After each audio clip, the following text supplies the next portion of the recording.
खुलुमबाय बे समावहा जों दंफैयो बे उदालगुरि जिल्लानिनो सिङाव थानाय बे रौता बियाब बाथौ गौथुमनि बेन्दोङाव थानाय बिथांमोना बे रौता प्राइमारि बे गामिनि बाथौ थानसालियावहाय दिनै बेयावहाय बिथांमोननि बे रौता प्राइमारि नि बाथौ सिबियारि रायजो राजा बिथांमोना बेवहाय ज' जादों। बे हाबाफारिया मा बेखौ जोङो मोनथिनो थाखाय जोंनि गेजेराव दङ, खाथियाव दङ डक्टर सिनन बिथाङा जोंनि गेजेराव दङ। जों बिथिंनिफ्राय बे हाबाफारिखौ जों मिथिनो थाखाय आवगायबाय। सिगांग्रोयै बाथौ बिबुंसाराव बरायबाय सार। खुलुमबाय बाथौ बिबुंसार नोंथांमोननिसिमबो आंनि गोसो गोरबोनिफ्राय हामग्लायनाय बावहरबाय। सारनिफ्राय जोङो बेखौनो मोनथिनो थाखाय आवगायबाय दिनै नोंथांमोना दिनै बेवहाय मा हाबाफारि लादों बेखौ जों एसे फोरमायो। जोङो रौता प्राइमारि बाथौ गौथुमा दिनै 25 बोसोर जाबाय। बे 25 बोसोरनि रुफाथि मायथाइ फोरबोखौ साननैनि हाबाफारि लानानै 26 नभेम्बर आरो 27 नभेम्बर साननैनि हाबाफारि लानानै खुंदों। आरो बे साननैनि हाबाफारियाव मैया जोंहा आघोन फोरबोबो दङमोन। बे आघोन फोरबोजोंनो लोब्बा लाखिनानै बेखौ जोङो खुंनाय जादों।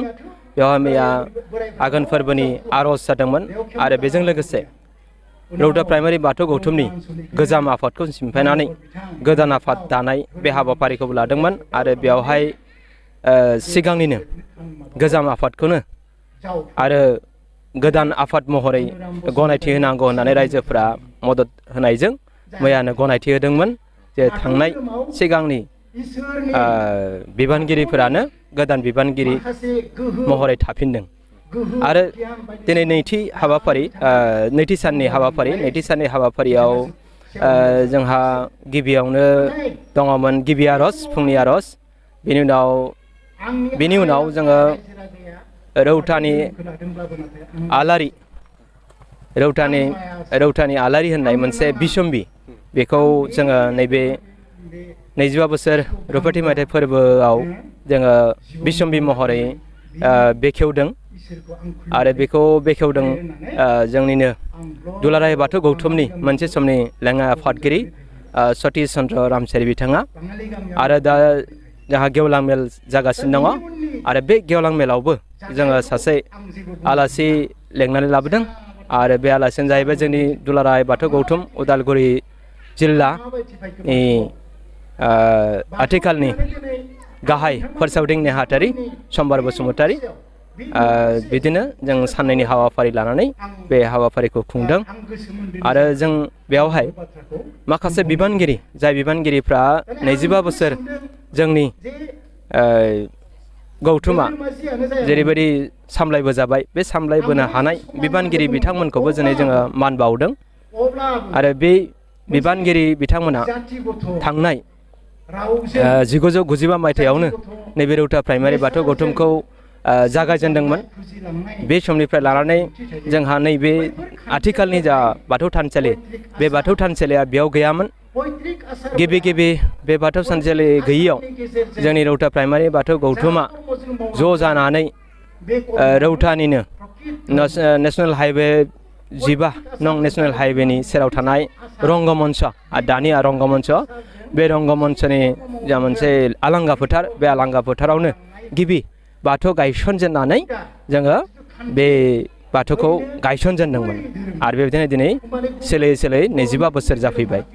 बेखिनि मैयानिफ्राय लानानै दिनैसिम, मैया जेरैबायदि जोङो आसा खालामदों बेबायदिनो रायजो राजाफ्रा जोंनो मदद होफैदों।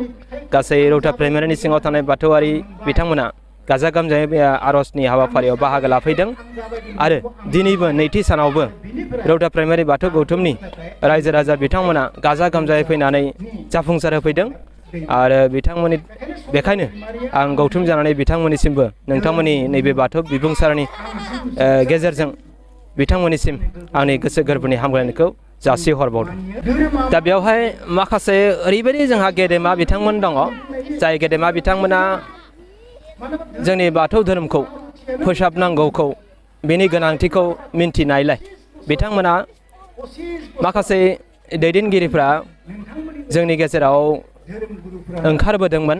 आरो ओंखारबोनानै बिथांमोना जे माखासे बियाबनि माखासे दैदेनगिरिफोर दङ, जेरै दरं जिल्लानिनो सासे मोजां दैदेनगिरि जेरै सिरि दैमारि बिथांमोन, बिथांमोनानो फैनानै जोंनि नैबे रौता प्राइमारि बाथौ गौथुमनि बाथौ गायसनजेननाय खामानिखौ बिथांमोना मावनानै होफैदोंमोन आरो बिदिनो जोंनि बेवहाय न'खरनि न'खरथाम लोगो नांनानै गिबि न'खरबासोल'सो दंमोननो दा बिथांमोना बे बाथौ गौथुमखौ खालामफैजेननो हादोंमोन आरो दिनैसिम फैयै बिथांमोनानो दैदेनै बिदिनो गोबां जायगानिफ्राय गोबां गामिनिफ्राय रौता ओनसोलाव माखासे बाथौआरिफ्रा थाफैनायलाय बिथांमोना जोंनि प्राइमारियाव हाबदोंमोन हाबै दिनैसिम 133 न'खर जाफैबाय बे 133 न'खरजों दिनै जोङो आलो गोजोनै जोङो बाथौ धोरोम सिबिनाय खामानिखौ जोङो लाबाय थानो हादों आरो दा नोंथांमोननि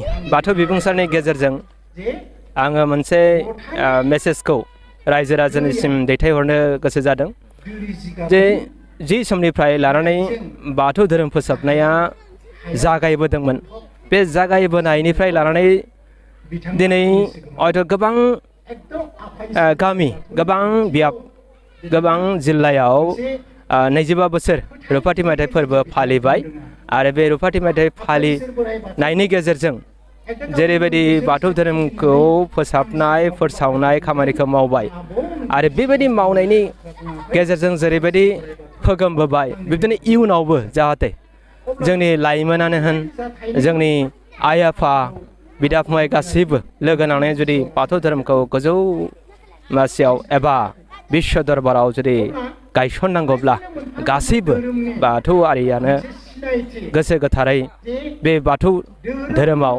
बावसोमनांगोन आरो बै बावसोमोब्लासो जोङो जोंनि बाथौ धोरोमखौ बिश्व दरबाराव सिनायथि होनो